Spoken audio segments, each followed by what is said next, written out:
Good morning to everyone. Today the last class of Indian civilization and culture. जो महात्मा गांधी द्वारा जो लिखा गया है, जो लेख है इंडियन सिविलाइजेशन एंड कल्चर, ये जो 12th के बच्चों का है, बिहार बोर्ड का जो बच्चे का है, उसका ये अंतिम लेक्चर रहेगा इंडियन सिविलाइजेशन एंड कल्चर का। ये सबसे पहले मैं आपके साथ ऑब्जेक्टिव क्वेश्चन का डिस्कस कर रहा हूँ, क्योंकि इसके पहले मैंने 3 लेक्चर बता चुका हूँ। जो फर्स्ट लेक्चर था जो वर्ड मीनिंग का था, जो सेकंड लेक्चर था आपको पूरा लाइन बाय लाइन और इंग्लिश और हिंदी दोनों बताया था, और लेक्चर नंबर जो 3rd था आपको सिर्फ और सिर्फ हिंदी में बताया था कहानी को। आज जो लेक्चर नंबर 4 है इसमें ऑब्जेक्टिव होगा, शॉर्ट आंसर क्वेश्चन और आपको समरी बताया जाएगा, और ये क्लास अंतिम भी रहेगा इस चैप्टर का। तो ऑब्जेक्टिव क्वेश्चन को मैं देख लेता हूँ। इसमें लिखा हुआ है क्या है कि इंडियन सिविलाइजेशन एंड कल्चर। क्या राइटर कौन थे? महात्मा गांधी थे। ये ऑब्जेक्टिव क्वेश्चन चल रहे हैं। मैं इसको क्या करूँगा, लाइन बाय लाइन पढ़ दूंगा और हिंदी बता दूंगा क्या हुआ। अब ध्यान से आप जब पढ़ेंगे तो आप इसको प्रोनाउंसिएशन करने का प्रयास करेंगे तो आपको प्रोनाउंसिएशन करने आ जाएगा। He was more a spiritual leader then a politicians. ये फर्स्ट क्वेश्चन कहता है ऑब्जेक्टिव का। अर्थात कहने का मतलब हुआ फर्स्ट क्वेश्चन ये कहता है कि अर्थात ये लिखे कौन है? तो लिखे है महात्मा गांधी। जिसको ये जानेंगे कि कह रहा कि he was a more a spiritual leader than a politician. वो कौन थे जो राजनीतिक से ज़्यादा उनकी जो लोग जाने, वो स्पिरिचुअल लीडर के नाम से जाने, वो है महात्मा गांधी। नेक्स्ट क्वेश्चन कहता है कि which civilisation is not beaten in the world. वो इंडिया है। अर्थात कह रहा कि ऐसी कौन सी सभ्यता है जिसको दुनिया में कोई पराजित नहीं कर सकता है? वो इंडिया है। अब सब लोग ध्यान से पढ़ें, कोई दिक्कत किन्हीं को नहीं होने वाला है, क्योंकि मैं बारीकी सबको हिंदी बता दूंगा, इसलिए no need to worry, stay with me only. और जो क्लास है आज मीना मैं अपना फ़ोटो को लगाए हुए ले रहा हूँ क्लास, क्योंकि थोड़ा सा इस तरह का मैं नहीं लिया था, तो आज मुझे आशा हुआ कि आज लेते हैं। इसकी क्या रिएक्शन देखता हूँ। फिर अगला क्वेश्चन नंबर 3 कहता है ऑब्जेक्टिव का कि who imagined that they will avoid the mistakes of Greek and Rome. ये जो है यूरोपियन। अर्थात कहता है कि कौन अनुमान ऐसा लगाया था कि क्या हो गया अगर हम ग्रीक और रोम की तरह क्या हो, हम भी ख़त्म न हो जाए, हमारी भी अस्तित्व ख़त्म न हो जाए। और यूरोप ने क्या किया था, यूरोपियन कंट्री ने इस बात को कल्पना किया था। जब मैं कहानी बताया था इस बात को चर्चा हुआ था और आया भी था। नंबर क्वेश्चन 4 है India's glory is that it remains immovable. अर्थात इंडिया की जो अपनी जो प्रतिष्ठा है ना, वो कभी भी क्या हुआ है, अचल है, अर्थात अडिग है अपने अथी पे। अगला प्रश्न है the charge against India is that. अर्थात जो इंडिया के भी जो आरोप लगाया गया है, her people are so uncivilised ignorant and stolid. अर्थात भारत की भी जो आरोप लगाया गया था कि यहाँ के लोग कैसे हैं, असभ्य हैं, घटिया हैं और बहुत क्या है, अनभिज्ञ हैं। नेक्स्ट प्रश्न कहता है Gandhi ji dominated Indian politics during 1915 से 1948। अर्थात कह रहा प्रश्न कि जो महात्मा गांधी थे कब से कब तक क्या किए हैं भारतीय पॉलिटिक्स में, अर्थात भारतीय राजनीति में अपने प्रभावित रहे हैं। तो उनकी क्या है 1915 से 1948 बता रहा है। ऑब्जेक्टिव का नंबर 6 बताया। अब नेक्स्ट क्वेश्चन चलेंगे। क्वेश्चन नंबर 7 कहता है the western civilization has the tendency to privilege. कह रहा है जो पश्चिमी सभ्यता है उसकी जो अपनी जो प्रवृत्ति है, अर्थात जो रहन सहन है, जो कैसा है, मेंटालिटी। अर्थात जो पश्चिमी सभ्यता है उन लोगों ने क्या किया, भौतिकवादी चीज़ों पे क्या दिया, विशेष जोर दिया। अर्थात भौतिकवादी माने क्या हो, जो सुख सुविधाओं वाला जो चीज़ की बात कर रहा है भौतिकवादी। देखिए हमारे जो महात्मा गांधी जो इस कहानी बता रहे थे, क्या जो हमारे जो पूर्वज है क्या कर रहे हैं, ये सब चीज़ों को इग्नोर कर रहे हैं। ठीक है, अब आगे देखते हैं। चलेंगे, थोड़ा सा फिगर को ले लेता हूँ।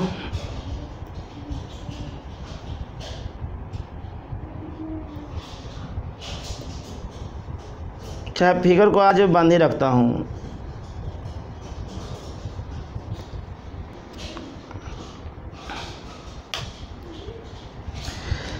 अगला क्वेश्चन कहता है क्वेश्चन नंबर 8। क्वेश्चन नंबर 8 बोलता है इंडियन सिविलाइजेशन इलिवेट्स द अर्थात मोरल बीइंग, अर्थात ये कह रहा है प्रश्न, जो भारत की जो सभ्यता है क्या कर रहा है, इलिवेट कर रहा है, बढ़ा रहा है आपकी किसके, अपनी मोरल फाइव अर्थात अपनी नैतिक गुणों को बढ़ा रहा है। क्वेश्चन नंबर 9 कहता है machinery makes us slaves and we lose our moral fibre. कह रहा के अर्थात जो मशीन है, जो नई जो टेक्नोलॉजी है, हमें क्या कर रहा है, स्लेव करते जा रहा है, अर्थात हमें दास बनाते जा रहा है, अपने गुलाम करते जा रहा है। और किससे क्या होते हैं, हम अपनी नैतिक चीज़ों को क्या करते हैं, खो देते हैं।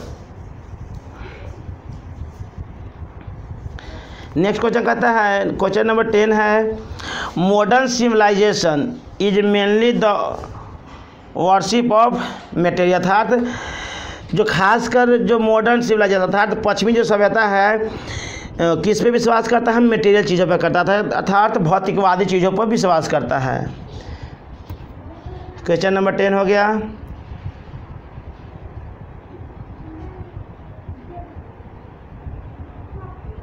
क्वेश्चन नंबर 11 की ओर चलेंगे। क्वेश्चन नंबर 11 कहता है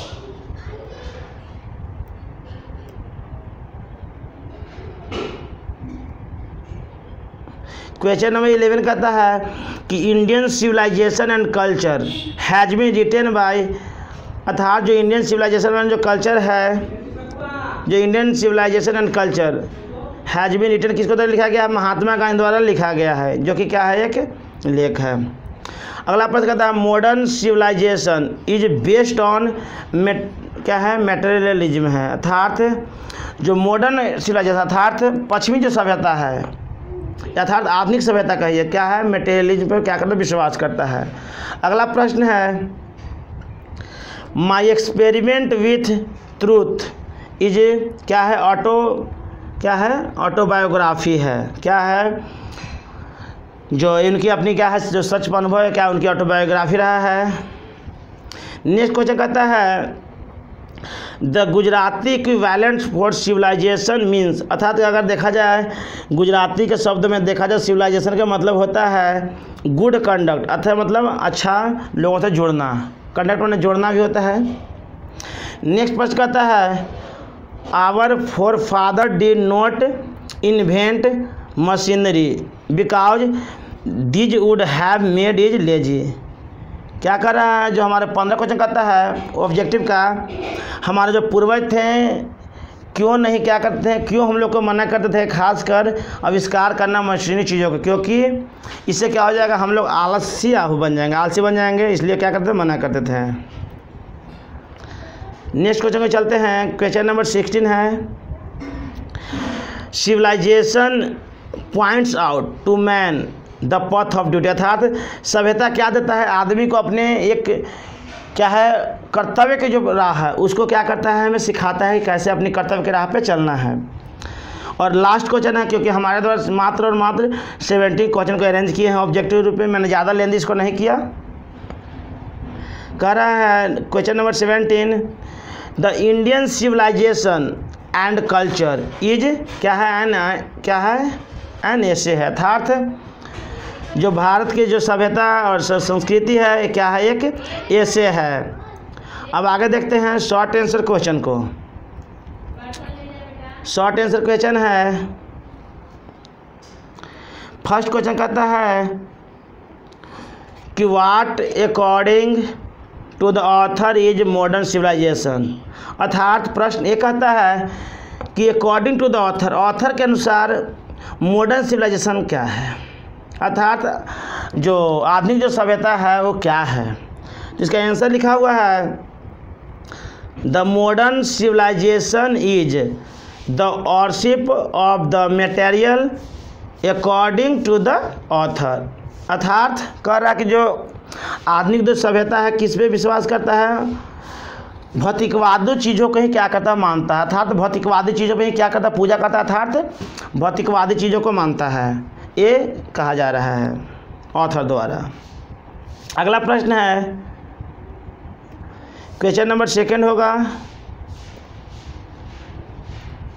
क्वेश्चन नंबर 2 कहता है, शॉर्ट आंसर क्वेश्चन का, कि what did the author convey to the countryman about dealing with modern civilisation.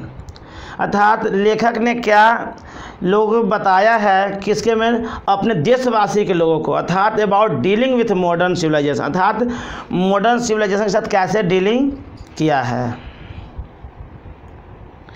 तो कह रहा है द ऑथर कॉन्वे, अर्थात लेखक ने बताया है कि the countryman to keep away from modern civilization.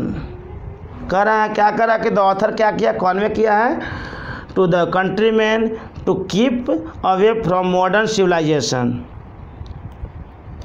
That it has defined multiplicity of human wants which the author observed. अर्थात जो दूसरा प्रश्न क्या कहा था कि लेखक ने क्या कौन में क्या बताया है, खासकर देशवासी के खब जो डीलिंग कैसे करेगा मॉडर्न सिविलाइजेशन से। तो बताया है कि ऑथर कौन में था, ऑथर ने बताया है, लेखक ने बताया है देशवासी को तो कीप अवे क्या करना, दूर रहना है, अर्थात मॉडर्न सिविलाइजेशन से। अर्थात इसमें कह रहा है कि मॉडर्न सिविलाइजेशन से कैसे दूर रहना है, कि it has definite multiplicity of human wants. क्या है? अगर देखा जाए तो मानव अर्थात मनुष्य की जो इच्छाएं हैं क्या है? इनडेफिनिट है, अर्थात उसकी कभी भी कल्पना पूरा नहीं होता था, जितना चाहेंगे उतना मिलेगा। इसलिए कहा गया था कि the more he wants the more he gets the more he want. अर्थात जितना चाहेंगे उतना क्या होगा? आपको चाहत बढ़ते जाएगा, जितना मिलेगा चाहत बढ़ते जाएगा। विच द ऑथर ऑब्जर्व, इस बात को ऑथर ने ऑब्जर्व किया था। ये 2 था।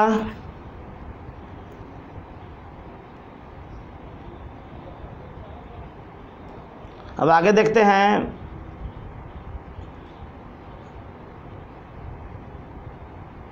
क्वेश्चन नंबर 3 की ओर चलते हैं।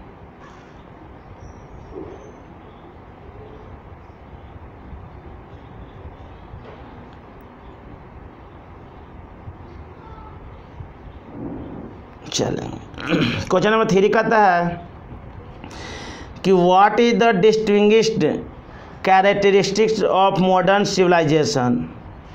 अर्थात क्या करें? What is the distinct character of modern, कर रहा है डिस्टिंग्विश में होता है, अंतर होता है। क्या अंतर है मॉडर्न सिविलाइजेशन से? कह रहा है the distinguishing characteristics of modern civilization is an indefinite multiplicity of human wants. अर्थात डिस्टिंग्विश का मतलब अंतर होता है। अर्थात कह रहा है कि जो विशेषता है खासकर मॉडर्न सिविलाइजेशन क्या है? अनंत, इनडिफिनिट है। मल्टीप्लिसिटी ऑफ ह्यूमन वांट, अर्थात जो मानव जो चाहता है क्या है? अनंत है। बहुत ही सरल भाषा में आपको लिखा गया है क्वेश्चन आंसर को। अगला प्रश्न कहता है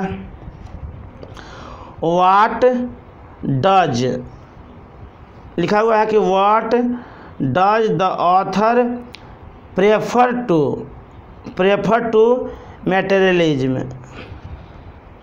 कह रहा है कि ऑथर ने क्या प्रेफर किया, अर्थात बताया है मटेरियलिज्म के बारे में, भौतिकवादी के बारे में क्या बताया है, इसको हम लोग देखेंगे।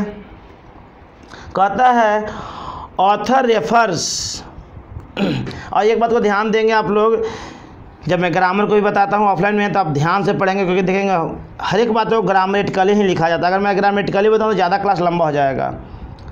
अगर देखा जाए तो रेफर्स क्या है? वर्ब है, क्योंकि क्या है ऑथर सिंगुलर है, इसलिए क्या होता है? सिंगुलर वर्ब भी होता है, तो रेफर्स लगा दिया। अर्थात आप लोग सब ध्यान से ही पढ़ेंगे, इस बात को मैं चर्चा करूँगा। जो वैसे बच्चे जो क्या है ऑनलाइन हमारे जो साइट पर विजिट कर रहे हैं और आप उसके लिए कुछ व्यवस्था मैं करूँगा, लेकिन जो ऑफलाइन के बच्चे हैं उनको विशेष तरह से मैं क्लास में इस बात को अटेंशन फिर से करा दूँगा एक बार।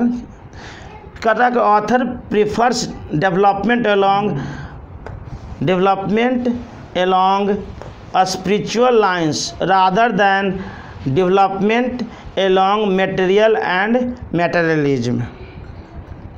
कह रहा है कि ऑथर अर्थात लेखक ने बताया है कि इस पर डेवलपमेंट एलोंग स्पिरिचुअल अर्थात आध्यात्मिक क्षेत्र में जो विकास है rather than development along material and materialism, अर्थात जो बार बार लेखक ने इस बात को बताया था हमारे जो अपनी जो संस्कृति है क्या कर रहा है स्पिरिचुअल को क्या कर रहा है फोकस करने की बात कर रहा था, लेकिन मटेरियल को कभी फोकस नहीं कर रहा था। क्वेश्चन नंबर 5 को चलेंगे। क्वेश्चन नंबर 5 कहता है कि what does our civilization depend upon. कह रहा है कि हमारी जो सभ्यता है किस पे निर्भर करता है। तो आवर सिविलाइजेशन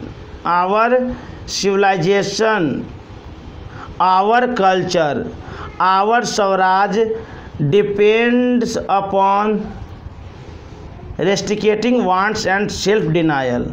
अर्थात करें कि हमारी जो सभ्यता है हमारी संस्कृति है हमारी जो अपनी स्वराज है किस पे निर्भर करता है, रेस्ट्रिक्टिंग का अर्थात मना कर रहा है, वांट्स एंड सेल्फ डिनायल क्या करना चाहिए क्या हो अपने आप पे क्या करे सेल्फ डिनायल अर्थात खुद ही क्या करे बहिष्कार करे वो चीज़ों को जो क्या किया है पश्चिमी सभ्यताओं ने देने का प्रयास किया है। इसलिए क्या डिनायल में क्या होता है नकारना होता है, स्वयं में क्या करें नकार दे उसे। अगला प्रश्न कहता है कि what is civilization in real sense of the term, अर्थात सिविलाइजेशन का वास्तविक सेंस क्या है।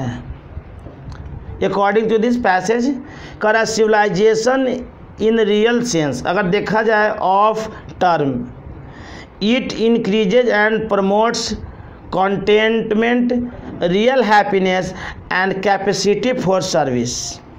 अर्थात कहता है कि सिविलाइजेशन इन रियल सेंस अगर देखा जाए वास्तव में सभ्यता के अगर देखा जाए मीनिंग देखा जाए अर्थात भाव देखा जाए तो टर्म कहता है इट इंक्रीजेज बढ़ोतरी करना है या उन्नति करना है, कहाँ करना है कंटेंट अर्थात अपनी संतुष्टि के आधार पे रियल जहाँ क्या करें रियल अपने वास्तविक खुशियाँ को तलाश करें या कैपेसिटी ऑफ सर्विस जहाँ तक क्या हो आपको सेवा देने की क्या हो क्षमता हो।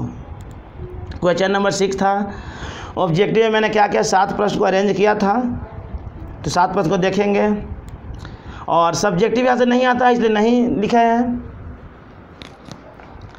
जहाँ से आएगा उसका हम लिखवाएंगे आपको। तो अगला प्रश्न कहता है the author perceived danger from modern inventions how. प्रश्न कर रहा है ऑथर ने इस बात को प्रिसिप बताया है कि डेंजर फ्रॉम मॉडर्न इन्वेंशन अर्थात जो मॉडर्न समय में जो विकास हो रहा है कैसे क्या है हम लोगों के लिए खतरा है। अब इस प्रश्न को समझेंगे। The author became aware of immediate and distinguish results of modern inventions according to him we are in danger of exchanging permanent good for momentary pleasure. कह रहा है कि ऑथर ने क्या क्या बताना शुरू किया। बिकेम में शुरुआत होता है अवेयर ऑफ क्या किया ऑथर ने क्या क्या हमें सावधानी करने के लिए शुरुआत किया और अंतर बताया अर्थात परिणाम बताया है कि जो मॉडर्न इन्वेंशन है अर्थात आधुनिक जो विकास है अकॉर्डिंग टू हिम उसके अनुसार we are in danger for exchanging permanent good अर्थात क्या हो जाएंगे इसलिए हम लोग खतरे में हो जाएंगे अर्थात अगर उसके क्या करेंगे उसको अपनाएंगे फॉर ए मोमेंट अर्थात आप क्षणिक खुशी के लिए अगर आप मॉडर्न चीज़ों को अपनाते हैं तो क्या होगा आपको तरह तरह की समस्या आएगा।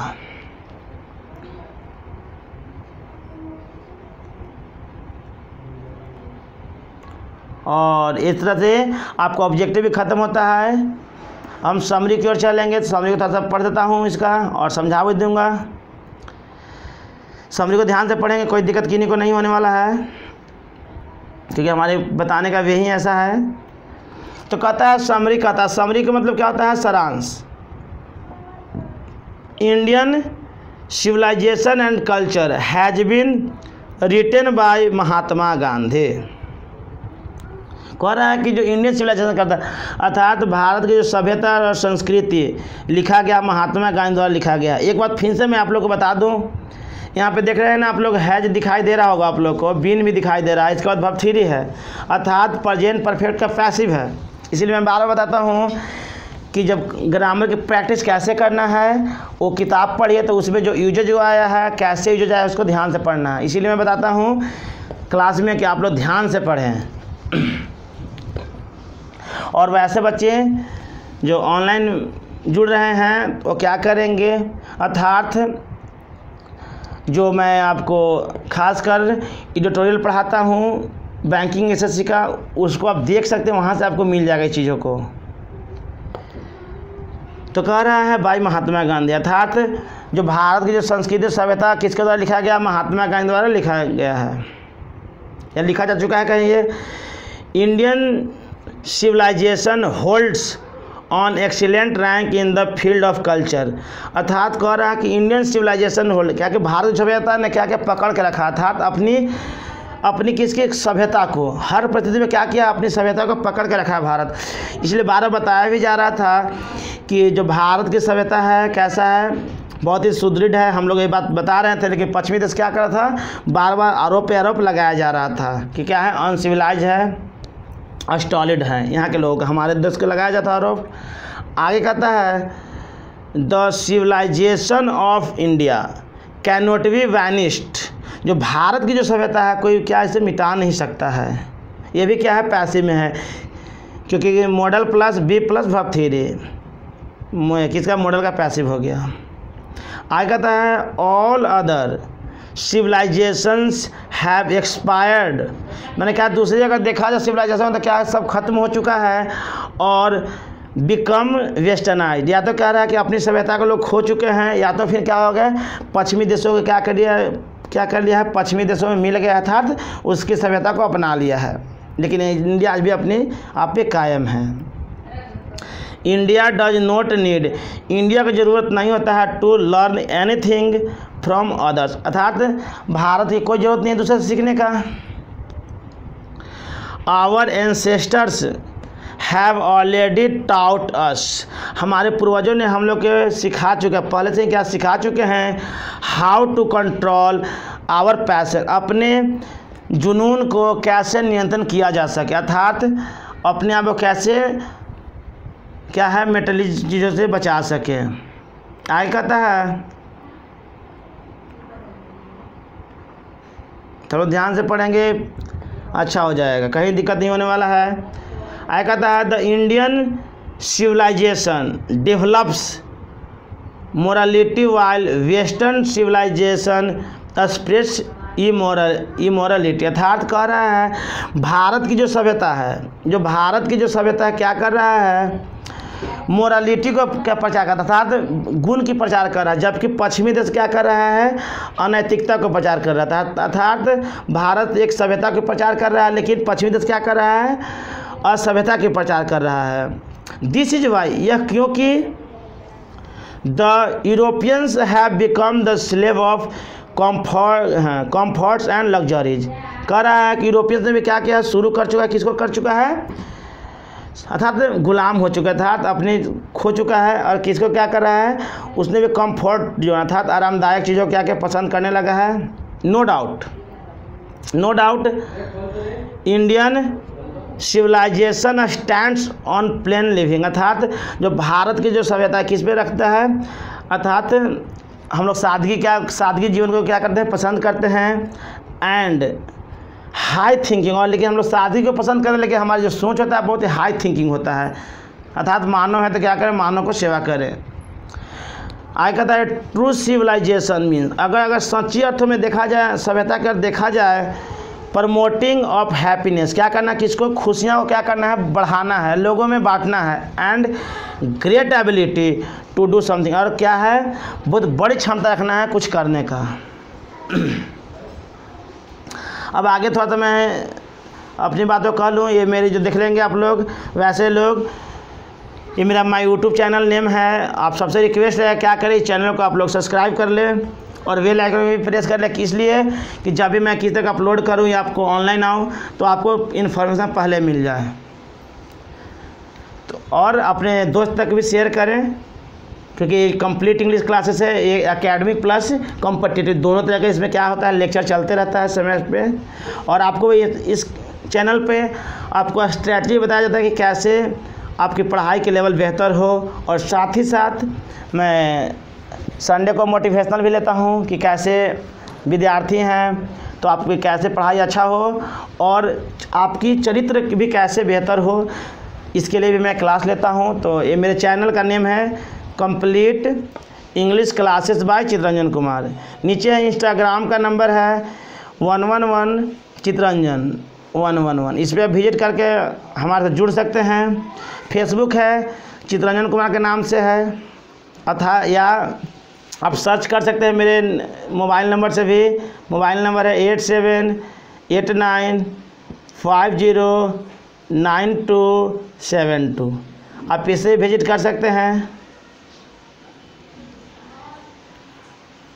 और एक आज आपके लिए मोटिवेशनल बातों को रख रहा हूँ, कोटेशन रख रहा हूँ, क्योंकि कोटेशन से क्या होता है आपके जीवन में इंस्पायरेशन मिल सके। लिखा हुआ है, it does not matter how slowly you go so long as you do not stop. कह रहा है कि डजेंट मैटर, एक कोई बड़ी बात नहीं है, हाउ स्लोली यू गो, आप कितना स्लो जाते हैं डजेंट मैटर फॉर यू, आप धीरे धीरे जाते हैं इसकी कोई मतलब नहीं है। So long as you do not stop, आप लेकिन स्लो ही चले, लेकिन आप लंबा दूरी जाना चाहते हैं तो क्या करें, कभी रुके नहीं, अर्थात धीरे धीरे ही किसी काम को करें, लेकिन जब ने अपने स्टार्ट कर दिया तो कभी भी रुके नहीं। इस तरह से इंडियन सिविलाइजेशन एंड कल्चर के चारों मैं पार्ट को आपको बारीकी से बता दिया। वैसे लोग जो और पार्ट को नहीं देखे होंगे, आप क्या कर लेंगे, देख लेंगे, समझ लेंगे। और तब तक के लिए goodbye, have a nice day for you and my wishes with you. आप अपने जो रिजल्ट में बेहतर करें, या मेरी आपसे विशेष रहेगा। हमारी जो भी आशीर्वाद है आपके साथ है, हमारे अपने बच्चे के साथ है।